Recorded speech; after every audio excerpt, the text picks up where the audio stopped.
Hi, I'm Amity, and I want to tell you a little bit about how anger can actually make new parents really great at the role of parenting. And so it's good to start with acknowledging that a lot of people think that anger is like a prickly emotion, an emotion that's like bad and you should stay away from it. And that's not always true. Anger is unique because when we are young, anger is often used to control young people. And so you may have this association with anger from when you were a young person that, whoa, anger is not good because it means that someone is trying to control me, or it means that I did something wrong and I'm getting in trouble. So a lot of people don't have very positive memories of anger as a young person. And all of our experiences with life impact how we feel today.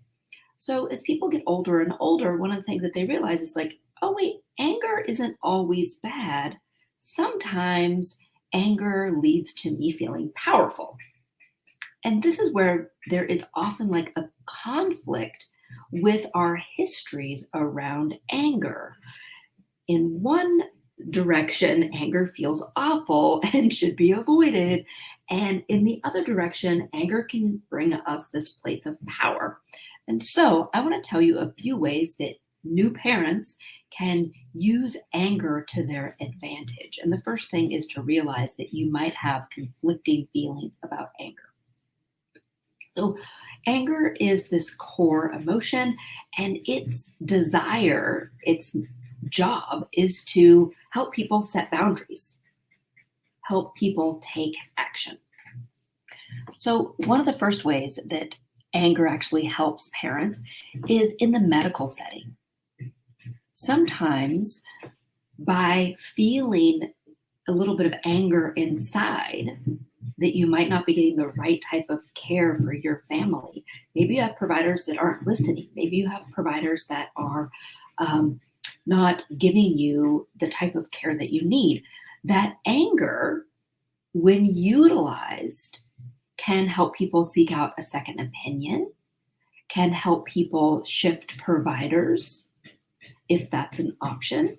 And in the hospital setting, especially, there can be even, asking for help by just asking more questions and not taking a simple answer as fact or a simple answer as the end. And so, really thinking about the medical setting, when you feel anger bubbling up, it's quite possible that you need more information and that you should ask for more help, ask for more assistance, and use that anger to improve your parenting. Another way to utilize anger, again, in this boundary setting way, is actually saying no. This often happens, it can happen in the medical setting, but I see this a lot with the families that I work with in the realm of extended family, like saying no to the boundaries that are in their house. A common place this happens is when it comes to gifts for the baby, or people coming in when they might not be invited, people overstepping their boundaries. And so being able to tap into that emotion and see like, oh, I'm feeling angry about this. That means I need to set a boundary. I need to say, no, that's not okay with me. And that's appropriate. If you are parenting, you are the boss of this kiddo. You get to make the decisions for this child in your household. And I know that it can be really hard from going from the place for many people of like, I am the child, into the space of, whoa, now I am a parent, also managing this relationship with my elders.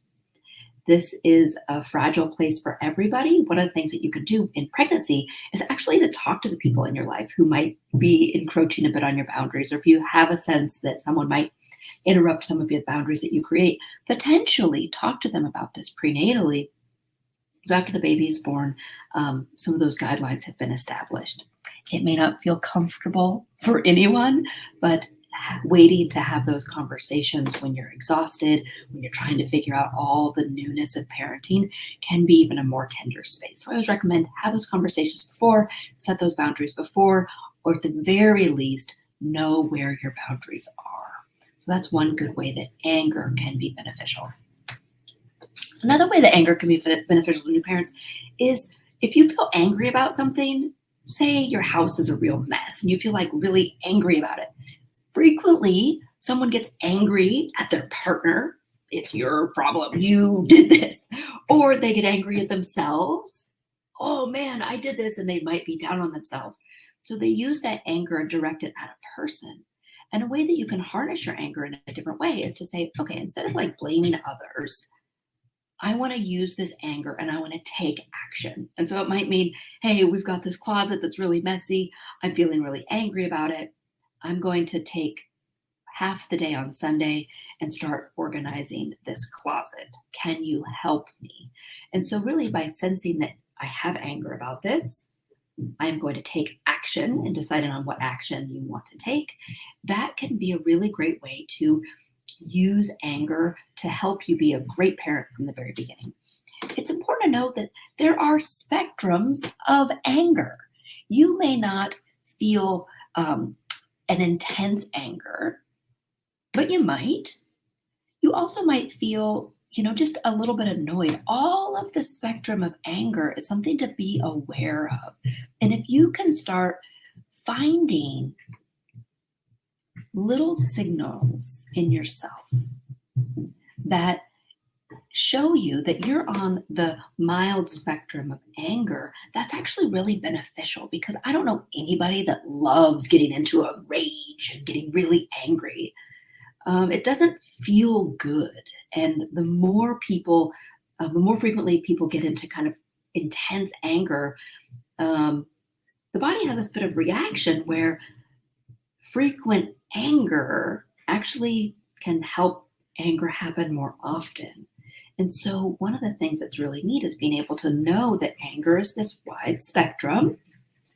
Start being aware of the signals your body gives you when you're feeling anger and being able to take action before the anger builds up so big. Those are my tips on anger. I really do believe that you can use your anger for good. So remember, it's there to help you set boundaries. It can help you get what you need and get the help that you deserve. It can help you say no when that's appropriate. And it also can help you take action and be a motivating factor in your life. So this is